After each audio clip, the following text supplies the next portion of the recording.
All right, everybody. Check, check. Good. All right, everybody. Please grab your final refreshments. Take a seat. We're ready to get started. We have another group online that's about this size also. So welcome of you online. And you're all going to have an opportunity later on to ask questions.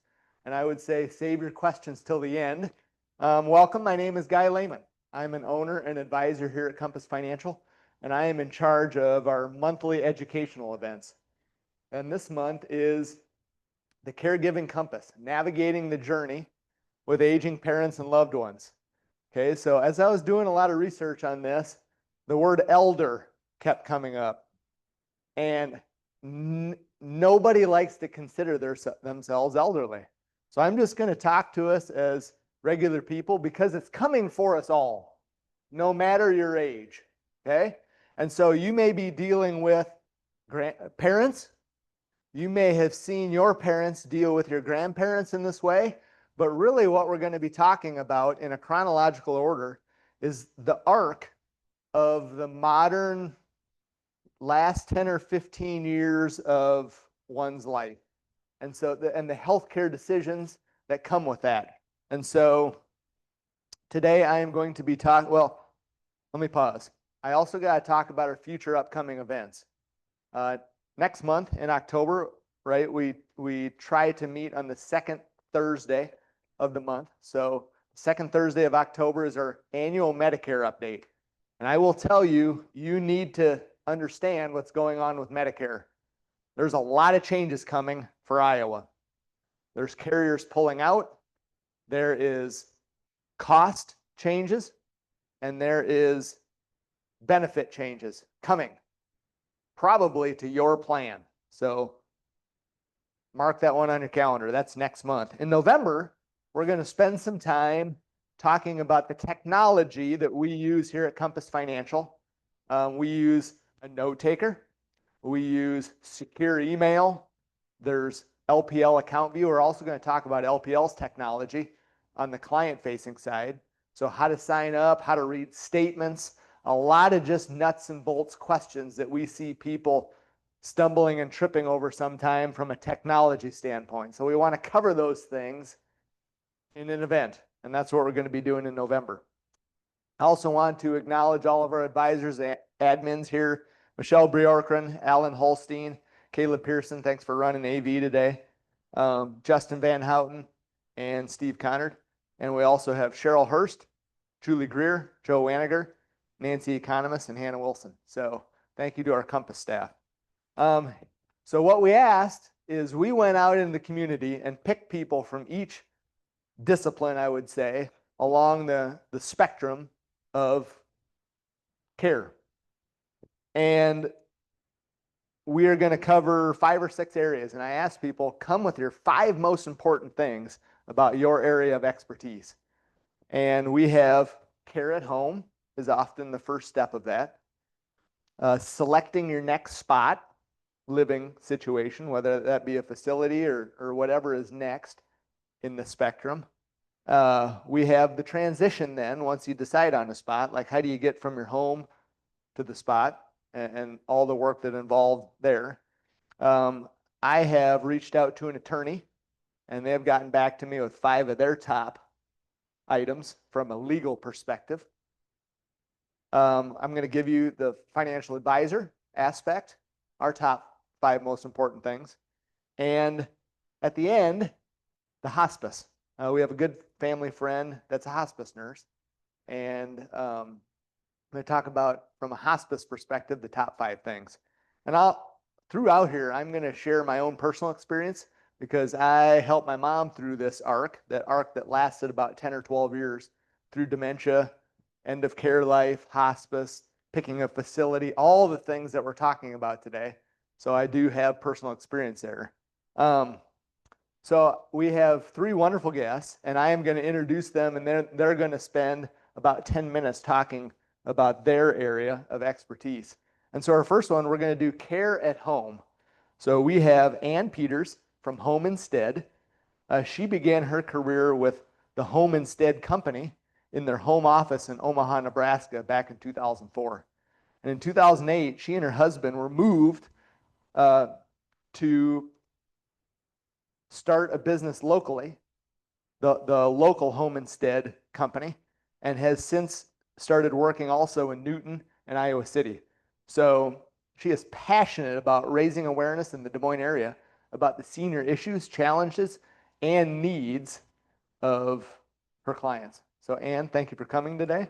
And you can tell us a little bit more about yourself. We have the handheld. Here you go.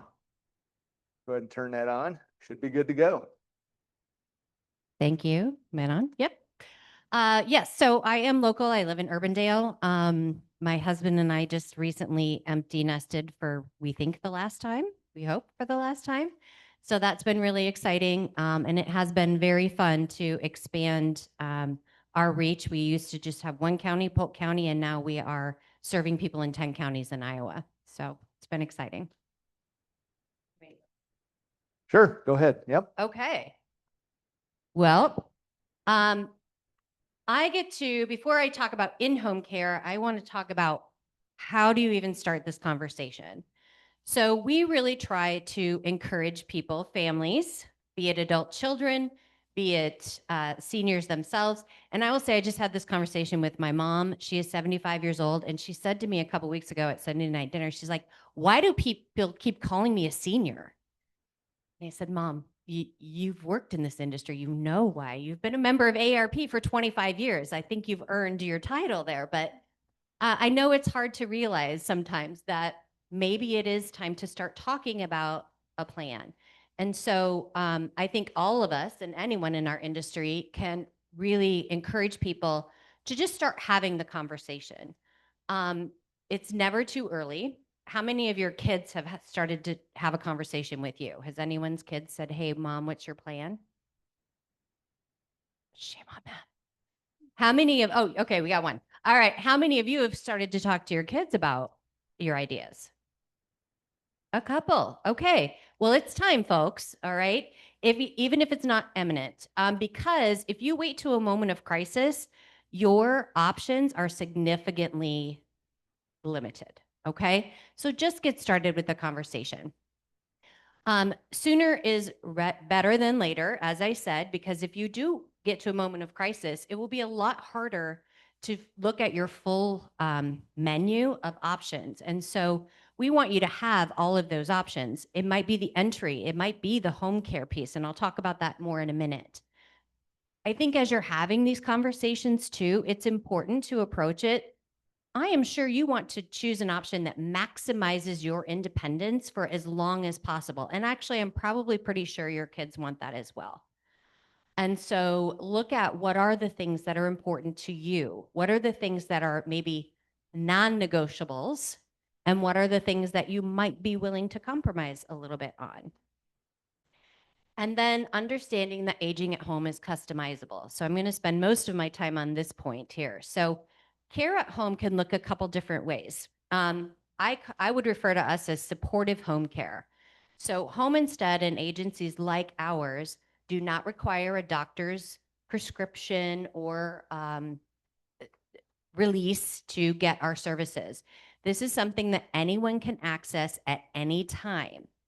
And our area of specialty is helping with those activities of daily living, companionship, maybe help with help around the house, meal preparation, maintaining the upkeep of, the house from a housekeeping perspective, laundry.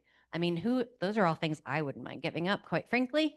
But that is totally customizable because you're in the driver's seat when it comes to supportive home care.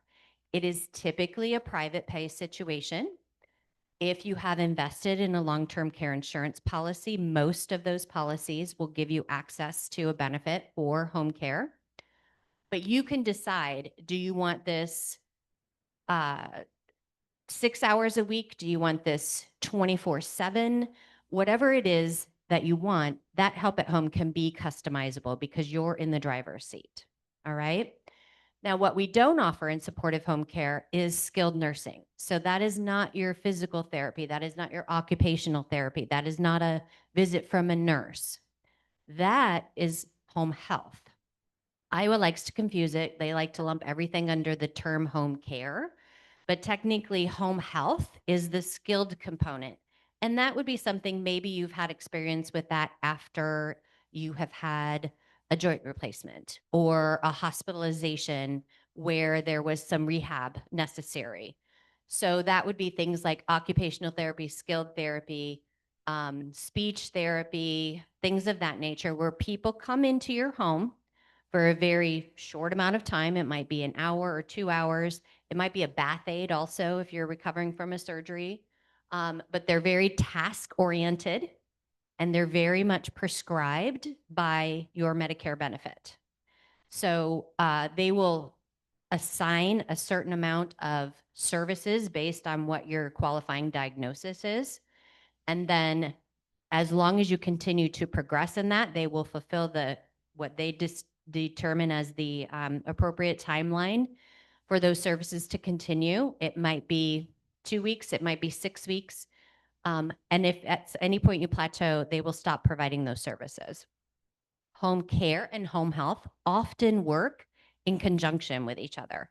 We can have both of those going on at the same time.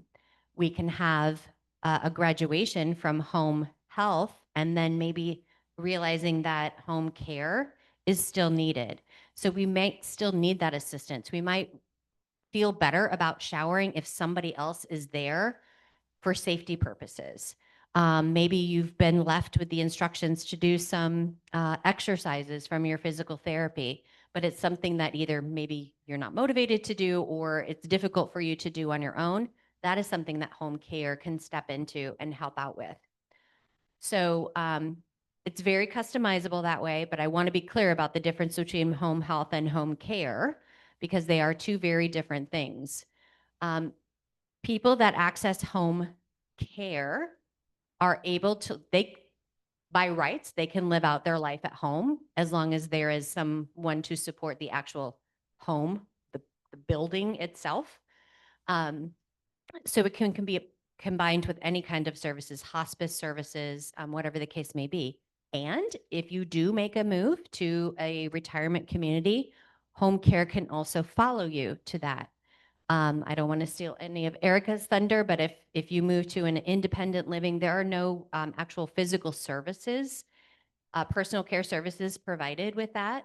That is something that home care can come in. So we basically provide those services wherever it is that home is for you. So get started, talk about it, decide what's important for you. There is a place in the continuum for every person, and every person's journey is going to look different based on what your goals are, what your other support system looks like. But just know that there are a lot of options available to you. All right, thank you, Ann. Next, we are going to have selecting your next spot. Erica Schroeder-Serta is with Live Well Seniors. They're actually based out of the Quad Cities, but they do have a presence in Des Moines, and we'll get to hear more. So Erica had a deep desire to serve the senior living industry, which stems from about 15 years ago when she started in a position with the senior living, and she never envisioned that it would quickly become her passion, but it has. So thank you for coming today. Is it on? Not on? Click it on. How about There you now? Okay. All right. Hey, thank you so much. Wow, how fortunate that you are here today, that Guy and the team here at Compass is offering these series of educational pieces for you, because there's just a need and you don't know what you don't know, right? And so this is great that they are offering this here. So thank you for offering this to everybody, and kudos to you for being here to gather information.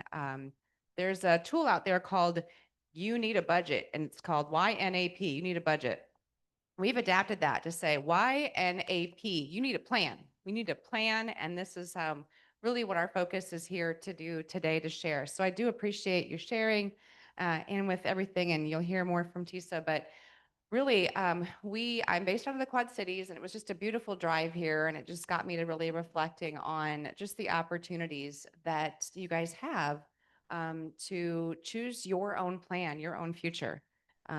We work a lot with the adult children, which is great. We can work great in times of crisis because we hear a lot. When I talk to seniors, which is 55 and up, I'm really, really close to that. I have one more year to be called a senior, and I'm signing up because there are bennies to that, yes?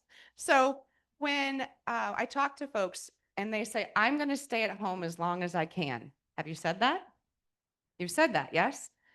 Do you know that you haven't finished the sentence? The finishing to that, the rest of that sentence is, I'm going to stay at home as long as I can until I can't.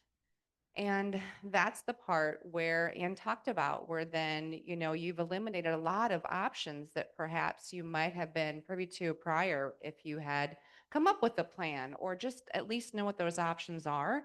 And if you're at that stage, then you're really at the mercy of whatever's available. And you've lost that opportunity to go out there and do the research. And so we exist to help you do that. I'm on a mission to help families do that, to help them, because this impacts your caregiver. If you are relying on someone else to make these decisions for you, then you're leaving that up in their hands to do that. And so everyone that I know wants to have a choice and a voice about what it is they want to do with their life. And so this is about you empowering yourself and empowering your caregiver to put that plan in place to know what it is you want. We had a nurse that we worked with. The doctor's offices would give us some referrals. And so when a crisis happened to her mom, she lived in Arizona, and she said, oh my gosh, my mom just had a stroke and I need to move her here to Iowa. Well, I'm a nurse, so I'm just going to go look at these places that I know my patients have been to. So word of mouth, right? And so she started on a day off. She went on a Monday and she went to an assisted living. She went on a Tuesday to a different assisted living. I got the call from her by Wednesday, and she was in tears. And she said, Erica, I am so overwhelmed. This is what's just happened.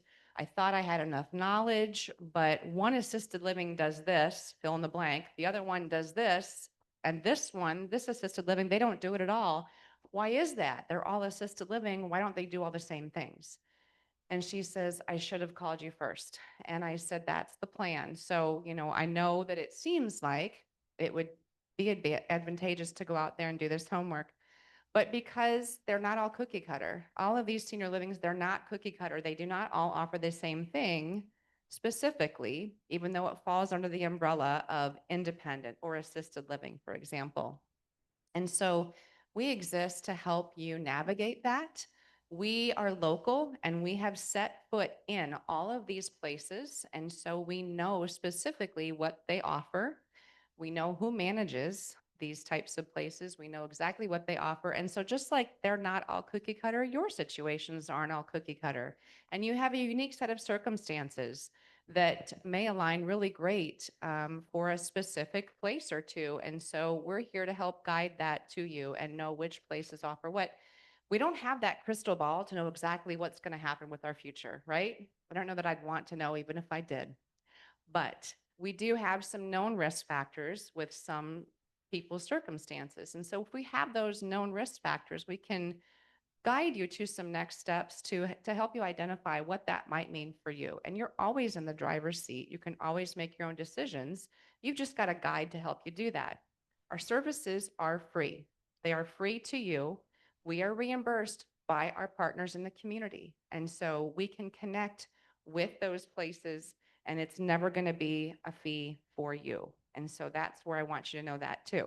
I want to cover so why research now? We've talked about that. The different types of care. So the way that it works when you work with Live Well is that we meet with you in person or over the phone. We talk about wants, needs, and wishes. We talk about any physical needs or cognitive needs. We talk about budget. That's a huge piece of the puzzle. We're not going to step in the shoes of Compass. That's not our job, but we have a general idea and know what it costs for independent living, what it costs for assisted, what it costs for different services, and even end-of-life care. And so we can put all that together and help you identify what is most important. And the really most important thing that we want to talk with our people is quality of life. And what that means for you is going to be different of what it means for you. And so we fold all of that in and we can put a plan together for you. We really want to help identify that for you before it becomes a crisis. And so in talking about payer sources, that can be very confusing as well. And I'm so glad to hear you're doing something on Medicare next month, because you will want to have a seat here to really maximize that education for yourself, because it's overwhelming and it can get really confusing. And how do we know what will pay for what? And so, you work with your advisors here, and, you've got your hard-earned money that you have set aside for your future needs. And it's important for you to know what that's going to pay for, and how long that will last, and how long those funds are going to last you, and in what types of care. So is the place that I choose going to be able to serve my needs for my entire end of life? Those are those kinds of questions that we're going to want to talk about. It's really easy to identify, what kinds of things you might be interested in today. Maybe you want a 2-bedroom apartment with a south-facing window, for example. It's really easy to identify that today. But the things that we don't necessarily talk about are the things like, what do I want my quality of life to look like in 5 years? What does that really look like? And what does that even mean? If my health is compromised, what do I want my quality of life to look like in 10 years, perhaps? And what things might I anticipate that I might need? And so we really, truly go over those types of questions with you. And yes, they can be some difficult questions, but really worth asking, right? So we really just help put you in the driver's seat, and we're the guide to help you do that. I feel like I've covered a lot of those options. We have created, because we've been in this industry for quite some time, I'm told that if you are in a field for over 10 years, you can be a self-proclaimed expert. So that's what we've done. We're a self-proclaimed expert. We have been doing this for 15 years in the area. And so with all of our work with folks, we've come up with a file called the Live Well file. For those of you that are online, I will share some here at the office that I'm sure they'd be happy to share with you, and some information as well. So we've got this file that really talks about the things that you might want to get your ducks in a row, for example, and start to, put your things together. Lots of these are documents that you want to house and let your caregiver know the spot that they are. And I've got my daughter knowing where all of this information is, because I don't want to burden her with all of this. The best gift that I heard a client say was that her mother had taken care of everything and put it all together for her adult children, so they didn't have to worry about a thing on top of any grief that they were having losing their parent. So it's another reason why you want to plan ahead. And so we have this file that I've shared with you at your table with contact information to reach us. We're happy to do a consultation service with you. Our services are always free throughout the whole entire process, so we can just talk about those things and get that conversation started. We've also got a brochure. We've got 2 of them on your table. One looks like this. It's got a little hourglass, and that describes our services and ways to reach us. The other one has a picture of a phone on it. And so we have developed an app, and this is really a service that can help people gather information right away. So if you utilize apps on your phone, then this is a way for you to gather information and articles as well.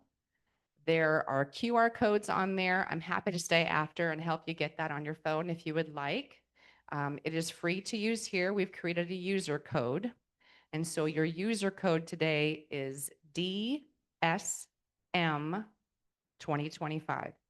Stands for Des Moines 2025. Super original, yes? So tried to make that really simple, but I'll stay after, and I'm happy to walk you through that. That's a free service. It really helps you gather all the information as well. So I'm happy to do that. Thanks for having me here, and I'll be here to answer questions. All right, thank you very much. So I'm going to dive into some of my experiences in this area. We're going to camp on this a little bit, because one of my clients here, thank you, Rosa, for your diligence, has done all this work for herself and has shared it with me. And I will tell you, it's a part-time job. And that's why people reach out for help in these situations. But some of the things that her I'll share some of my experiences and some of her top points also, is every place is different, right? You heard that. And they handle things differently. They call things different names. They have different billing, different procedures. There's no standard across there. So it makes it very difficult to compare apples to apples. If you're going to undertake this alone, have to ask lots of questions to dig out all those differences so you can make a true comparison from one place to the next. Continuum of care is a big deal. And what does that mean? That means that they can handle you or your loved one throughout everything from independent living. Hey, I'm doing fine, but I don't want to live at home anymore, to hospice care and beyond. Cost and payment options, right? A lot of this stuff can be hidden. So we'll give you the basic package for this, but all the stuff that you actually want to do are going to cost this, this, this, this, and this. Okay, so you got to dig in and understand. Now, there's a lot of questions around the buy-in option, right? You know, a lot of senior facilities have buy-in options. Hey, it's a $300,000 buy-in, and you're buying a piece of real estate. And so how does that work? The way I have seen it work is every time you move within that organization, you get a little bit chipped off your buy-in. Your buy-in goes, the value of your buy-in goes down, down, down, down, down. And then at the end, which is my next question, what happens if I run out of money? If you run out of money, they have that kind of leftover reserve of your original buy-in that they will use up on your behalf. Okay, so it becomes kind of a bank for the facility, I think. Now, is there any benefit to buy-in facilities versus not buy-in facilities? Tough to say. That Rosa said she hasn't found any, but right. So I don't know. These are all big questions. Now, here comes my personal experience. My mom probably had dementia starting in 2008. She ended up passing away in 2017, and we landed at a spot that said 95% of the people that come here end their life here. So I thought, that's great, because we want to make one move for my mom. And when she got towards the end of her life, she couldn't feed herself any longer. So my question to the facility was, my assumption is that you're going to feed her. And they said, we can't do that. And I mean, what? How do 95% of people end their life at your facility without you feeding people at the end of their life? And they said, nope, that can only be done in and this is in quotes, a nursing home. Because a nursing home in Iowa is it has a definition. It says you can do this, this, this, this, and this in a nursing home. If it's an assisted living facility, if it's a skilled nursing facility, you can't do those things. Okay? Big deal to be digging in to what actually happens at these facilities. Okay?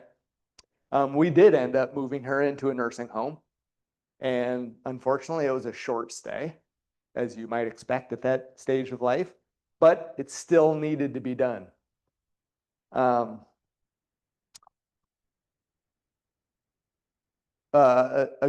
not pick a place that you like and see if you can afford it. However, do evaluate all the levels of care at each facility and ask, does the money make sense? Okay, very common sense things. And I think it fits in very well with all the things that you're helping clients with. So thank you for coming. Okay, moving on. The next step in the transition is actually moving. Tisa Johnson, actually, I know her family through church and school. She has owned and operated Senior Transitioning Services of Central Iowa since 2015. A former social worker, she recognizes many practical and emotional factors involved in making a later in life move. She and her team seek to make the big transition smooth by handling logistics as packing, unpacking, setting up of a new space, emptying a previous home, and the innumerable of other details. Tisa, thanks for coming. Thank you very much for having me. And I love the order that you put this in, Guy, because I'm sort of like, the murky waters that exist before you get to me. When folks find their way to me, they typically have chosen a new space. And most often for our clients, that is senior living of some sort, but we also move people into new construction and condos and patio homes, et cetera. And the biggest thing people want to know from us when they call someone like us is this for real? Like, I spent a lot of my life trying to convince people that I have a real job. Because until you need it, you might not have ever heard of something like this. The technical word for what we do, which I do not go around telling people, is senior move management. I don't go around telling people I'm a senior move manager because my approach is the approach of a social worker, which is we don't show up on the scene to manage anybody, right? But it is, in fact, a real job. There's even there's several of us in town. There could be 5 more and still not meet all the need. There's a national association of senior and specialty move managers with a professional code of ethics and a certification process, et cetera. So it's a real job, just lots of people haven't heard of it until they have a reason to encounter us. What it looks like in practicality is we are most often helping folks create a move that makes sense for the new space, so planning and sorting and all of those kinds of things. We pack a whole house in one day, typically, handle everything about the movers, and completely unpack a house the next day. We come back for a follow-up visit. I'm just going to kind of throw all the things that we find ourselves doing out there to hang pictures and return MediaCom equipment and rehome cats and chase bats out of unoccupied homes and all kinds of things. And then for many people, we are helping them to deal with the things that might not make a move. So we kind of call that under the umbrella term of home emptying. But what we mean for almost everyone is some combination of selling, storing, shipping, recycling, donating, shredding, hazardous waste, electronics waste, all those other components. So I only have a top 3. Here's the deal. I am not quite an expert because we are going to have our 10th anniversary in November, but we have served over 1,000 households. I have a team of 16, and we do 3, 4, or 5 moves a week. So here's sort of the top things that I have discovered in 1,000 moves, but I promise you we learn new things every single day. So first, the order of events, what I call the order of events, is to me very crucial. And it kind of goes back to what my colleagues here were talking about, and that's that notion of planning. And I put a handout on your table that kind of delineates this in a longer form than I can here. But if there is no easy button to making a move, I have learned that there are easier ways and harder ways. One of the hardest ways that people find themselves doing is we're thinking of making a move. So my first step should be to call a realtor. And maybe that realtor says, the market's looking good. Your house looks good. Let's put a sign in the yard. And maybe you have what you think is the good fortune of getting a quick offer on your home. From my perspective, that is the worst thing that can happen to an older person.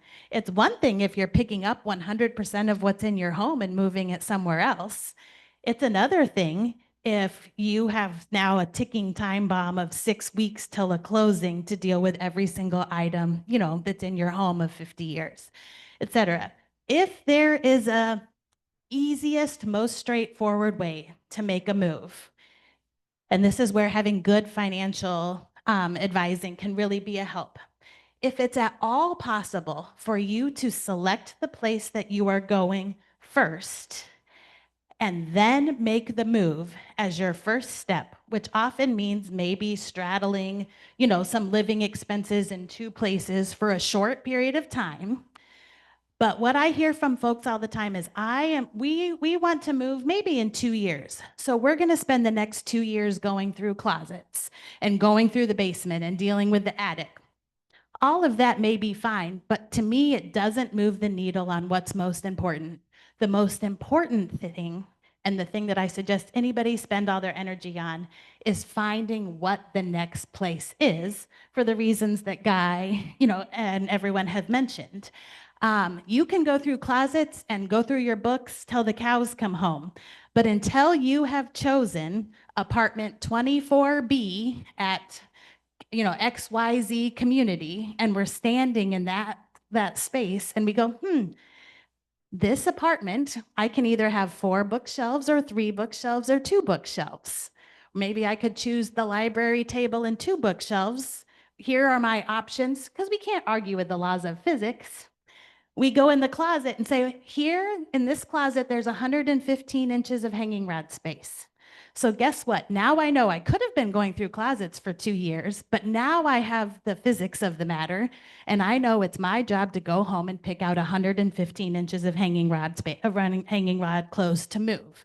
So you use the physics of the space to make a move, and then after that allows you to choose what's most important to you, etc. Instead of going through every item in the house, your job, because when you do choose a community and you sign a lease or you make the buy-in, they're going to say, okay, great, we want you to start paying rent here in 30 days or 45 or 60, days. And so by actually deciding what moves with you and living over there, it is so much easier to then come back to the house, again, with a plan for how we're going to get that house empty and ready for the market. But by actually living over there and gathering data, saying, I know that what's at XYZ community belongs there because I'm actually living there.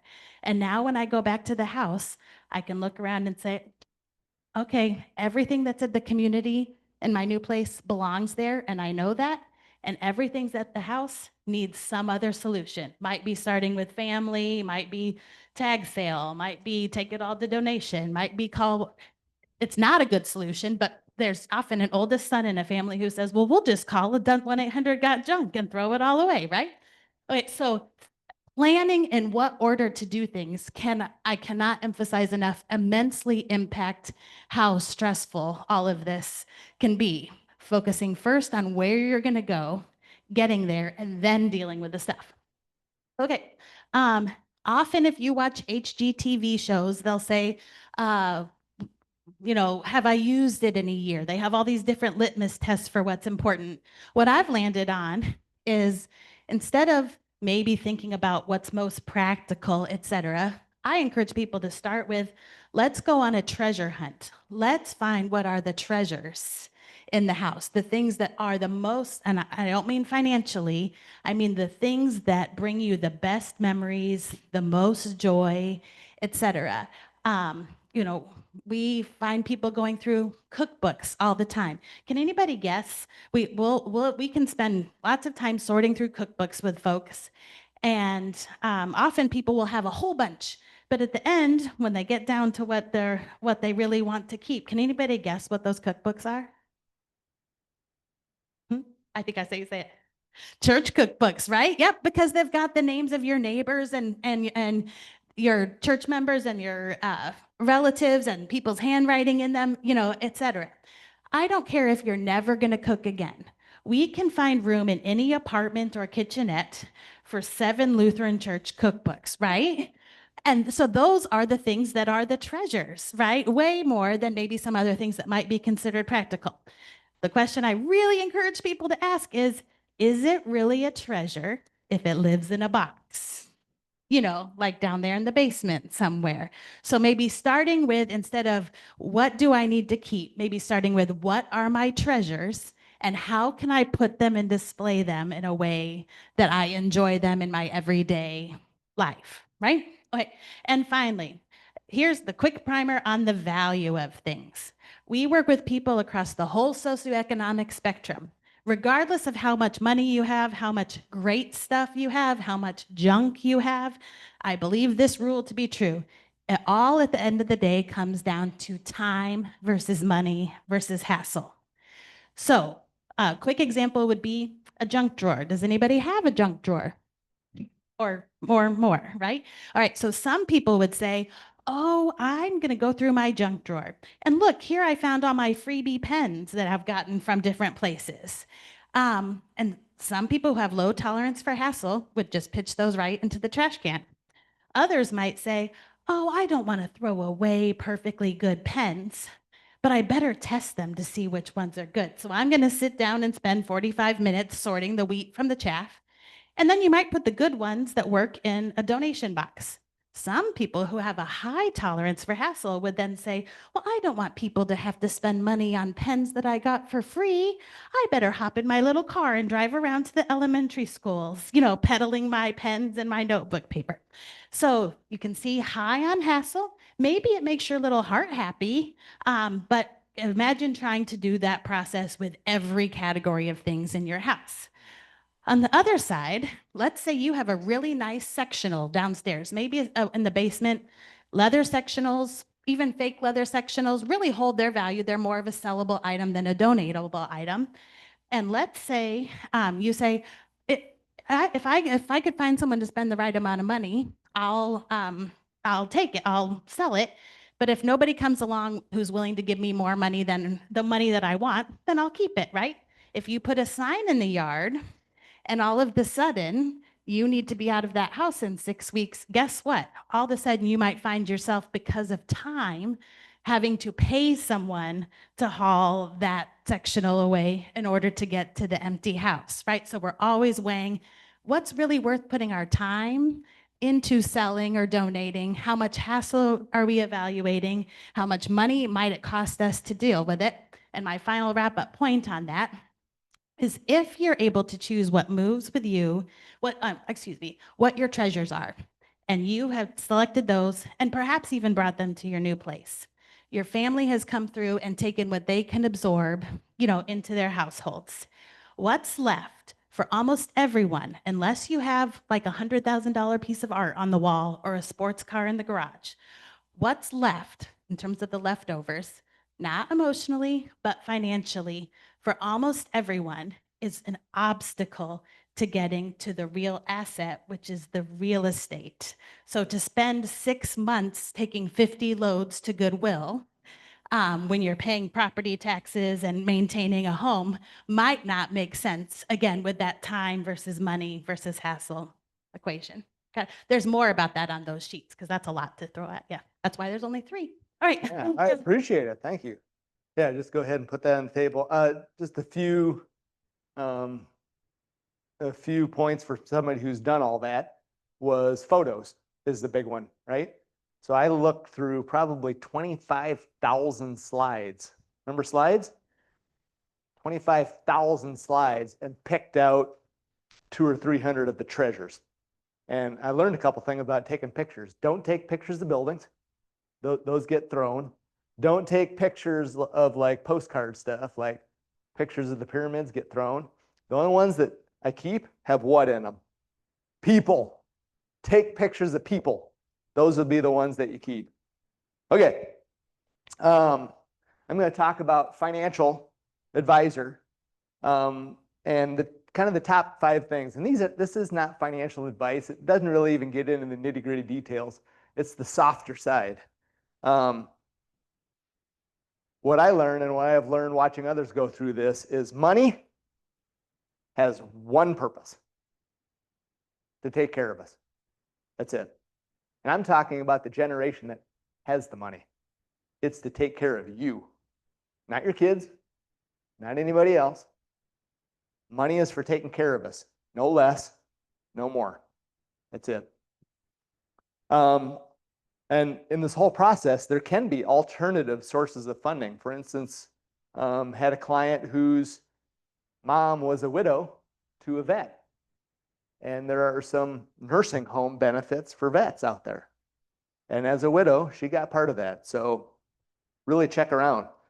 And I tell people this a lot too. I don't know how, and I do not know when, but everything is going to be okay.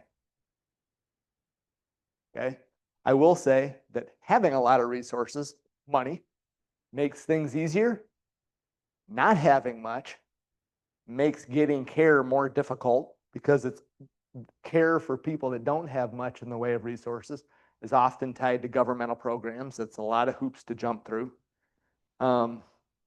And communication with family is so vital, especially when it's adult kids working with mom or dad. And it's just like attending doctor's appointments and getting them in the right spot.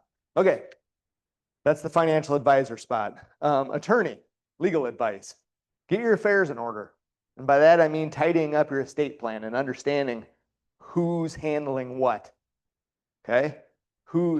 Get your will updated. Make sure it says what you want to. Get your trust updated. Powers of attorney. I'm not even sure. That must be different than these, but this is what I'm going with. Powers of attorney, huge deal. There's actually two of them. Financial power of attorney, also called the general power of attorney, that lets you step into the other person's shoes and make decisions as they would make decisions, okay? So all sorts of things. You can open bank accounts, you can move money, you can pay things, okay? Powers of attorney are critical. And there's a healthcare power of attorney also. So you get to make healthcare decisions for that person that is giving you that power. Little hack here. I always kept those documents attached to an email in my inbox. So if I was at a front counter trying to get something done for my mom and they'd say, oh, you can't do that. I'd say, what's your email address? Tick, tick, tick. Send it to you. And they'd say, oh, okay, we can help you now. Right on the spot. Okay, really big deal. Attorney legal advice. Number 3, protect from scams and abuse. As you get older, you need to simplify your financial life. That means consolidating accounts. That means unsubscribing from things. That probably means over time cutting out email, phone calls, right? Getting a different phone that gets rid of that stuff. There's a lot of stuff to do to protect yourself from scams and abuse. And then number 4 is do some basic planning, like who handles what. Okay, like one kid might be the financial power of attorney. Another kid who's in the healthcare industry might be my healthcare power of attorney. And end of life wishes. This is a really big deal. We'll talk a little bit about that with hospice too, is advanced directives, do not resuscitate orders, living wills. And it's great to have what happens at the end. If a machine has to be going to keep you alive, do you want to be alive? That's answering those sort of questions and giving your next of kin or giving the doctors your opinion and guidance on that from when you're healthy, because you can't answer in those moments. And it doesn't matter if you have those, if you have not given them to your doctors or hospital or facility that you're working with. Okay, hospice. Hospice, I have heard people say it again and again and again and again and again. It is the invaluable service. And the big mistake that people do is they don't get hospice involved soon enough. Okay, there's a whole formal process to evaluate a person to see if they can qualify for hospice. Okay, and that was this hospice nurse's number one thing, is get hospice involved way earlier than most people do. Some people can be on hospice for months and sometimes even years, depending on their situation. The thing that I love most about it is hospice was a truly independent advisor. And they could give me, every other person in my mom's life has a horse in the race. The facility wants her to stay there as long as possible. The doctors want this. The nurses want this. The medical insurance wants this. Long-term care wants this. Hospice was independent of it all. And I could go to hospice and get truly good advice without them having any say or any horse in any race. They just wanted to take care of my mom, okay? Medicare. which we all have at 65, covers 100% of hospice cost. Most people don't know that. Hospice is providing comfort and emotional needs are their highest priority. And they often help people understand the process of death. We go through it but a few times in life. Hospice nurses do it every week, every day. And every path is slightly different, but they know the patterns and the markers, and they can help that question that's in the back of caregivers' minds. How long do we have for this stage? How long do we have until my mom can't do this? Or is it, how long do we have is the constant question. And the last thing for hospice is little things bring big comfort. The true little, think about some of the little things that's meant the most in your life that is ramped up during the last days. Okay, we're getting there. I have a few comments and learnings. Again, this gets into what I've seen, what I've experienced. Helping a parent through this arc of the end of their life is one of the common experiences of life.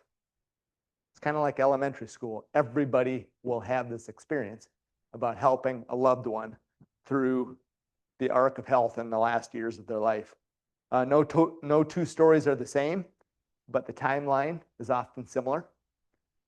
Again, we're always grasping how long? When did this start? How long do we have? What's the progress going to be? Nobody really knows. People can just give you ranges of time. Okay.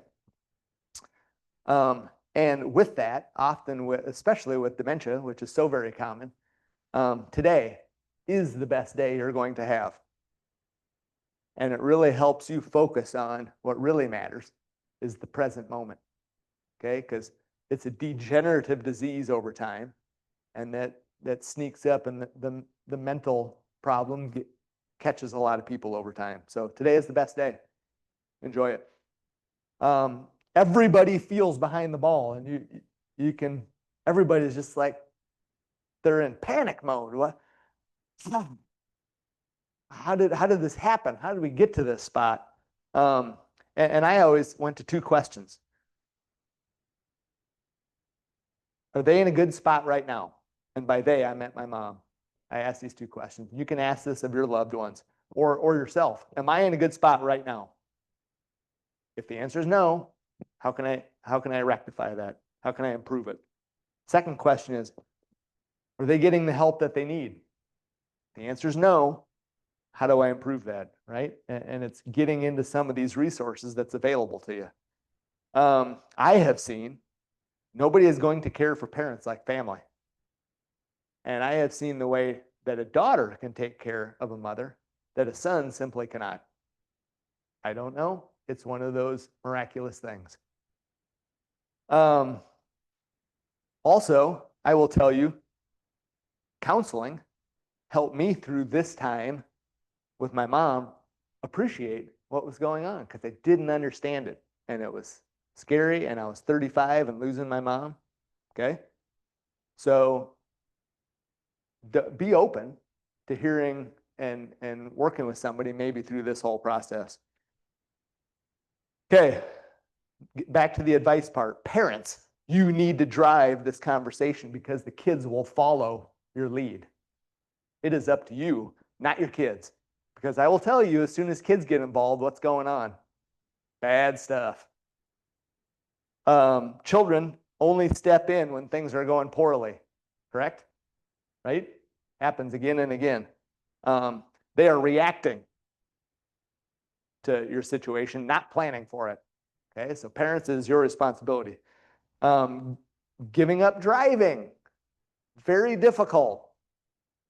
My best piece of advice for that is to pawn it off on the doctor.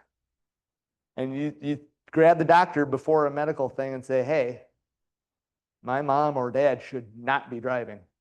I want that message to come from you because it's going to carry more weight, right? Parents aren't going to listen to kids. No way, you're taking away my freedom. Well, have the doctor say it. And really at the end, getting plans in place and communicating is your responsibility. Please do it. I'll just leave you with the quote that I said earlier. Don't know how, and I don't know when, but it is going to be okay. It is going to be okay. Now, we have a little bit of a time for Q&A. And if somebody has a question, I will come with them with the mic, because if those online can hear it, and then we will answer the question and keep moving. Okay. This one's for Tisa. Is the service you provide just limited to Des Moines? And if so, how do we find a version of you in South Carolina? There you go. But no, we go about 2 hours away to come to Des Moines, and we'll go about an hour away to move within. After that, it starts to not make financial sense from a travel perspective. There is this National Association of Senior and Specialty Move Managers, NASM, NASMM.org. And there is a spot right on that page where it says find a senior move manager by zip code. And usually if they're on that site, they have pledged to adhere to a code of ethics, et cetera, and have committed to ongoing education in the industry. Awesome. Thank you. We had one in the back here. Here we go. Comment. Mine's a comment that unfortunately I learned through the experience with my father. And he was in a state that did not have hospice facilities. They had hospice, but they didn't have actual hospice facilities. So he was in a continuum care community and went into, I wasn't allowed to call it the nursing home. It was the healthcare center. And what I found was that once he went on hospice, his long-term care insurance could kick in right away. So we did because they usually you have to pay 90 days yourself and then the long-term care kicks in. Well, we were allowed to kick in at 45 days. If I'd got him on hospice sooner, we might not have had to wait even that long. But that's just kind of a little knowledge that I learned the hard way that I didn't want to have to learn. Yeah, thanks. Let me talk about that a little bit more. She raised a good point. Many people with hospice think it's a facility. And it can be a facility where you go to for your last stretch of days or weeks, but it's not. It's actually a service. Hospice is a service. So in my mom's situation, she stayed in a nursing home, but hospice had a nurse come out, and now hospice takes over with their planning their care. Okay? And works with the nursing home to do all the special things. So it was a service in my mom's case. Many times there may be the Kavanaugh House is a local hospice house, very popular. A lot of people know about it, where people go and experience hospice care, but it doesn't have to work that way. So again, one of the biggest learnings is get hospice as soon as possible. So they will come to your home too if you're at home and qualify for hospice. So again, it is a service that will come to the person. Other thing, we talked about long-term care insurance from an advisor perspective. I will tell you, long-term care insurance isn't what it used to be. And not only will it not cover everything, it won't cover a majority of your costs, most likely. It may actually just end up taking the edge off a little bit. So talk to your financial advisor about long-term care. What else? We had questions. We had a question over here. Anybody? I don't have a question, Guy, but can you share with the people some resources where they can look at facilities that have been evaluated, like Aging Resources and Medicare.gov? Can you share those? I just did. Okay. So these are resources that anybody can go out to and check with the local facilities here in the Des Moines Metro, correct? You look online and they're evaluated so that if you're looking at a specific community, you can see if they've had any, what do I want to say? What Deficiencies. or Yeah. problems and that kind of So thing. the state of Iowa is inspecting these facilities. Aging resources, I think that's the name of it. And then Medicare also. Those two are the big ones. Medicare.gov. Yes. Okay. Yes. Thank That's you. That's very helpful. Okay, we got a question right here. But you said that Medicare covers all hospice, but I did not find that when my dad was in hospice at Kavanaugh House. We had to pay a certain amount to Kavanaugh House for him to stay there. I wonder then if the service is provided for free, That might not be- for free, but is covered by Medicare, but the stay at the house might be an Now, additional when my charge. mother was there, Is that true? That's true. Okay. okay, when my mother was there 10 years ago or 20 years ago, that Medicare covered everything, but that's no longer the case. I just- Not the case if you go to a To a hospice hospice. facility. Right. Gotcha. Hold on, online here. Hospice social worker here. That's how I found my way to, and unless something has changed with these guys can pipe up. When you choose to go to a hospice facility where you are going there, there's a couple different levels of care. One is residential that is not covered by Medicare. The portion that is your room and board, the care is provided. If you are going in what they call inpatient level of care, that's usually in the last stretch of days where intensive nursing is needed, and then typically the whole thing is covered. So it kind of just depends on at what stage a person finds themselves going to hospice. So you're right, having had two different experiences is very valid. You're right, that's true. Well, thank you. And that's another thing is what level of care you need when you go into one of these facilities. Because sometimes you're right in the middle, or you're going to go into skilled care or a memory unit or something, and they say, nope, to get into our facility, you got to come in independent living and go all the way through. So again, check it out. We have run out of time. I want to honor everybody's time. Thank you for joining us online. Thank you, everybody, for coming and sharing your wisdom with us. Clients, thank you for choosing Compass. We could not do this without you. See you next month. Oh. Hold on. Online. When I first retired, I worked for Home Instead, loved it, did the shower, the grocery shopping, the vacuuming. They have wonderful educational programs. I mean, it's a great facility. Yep. Full plug. Check them out. Thank you. Have a great day.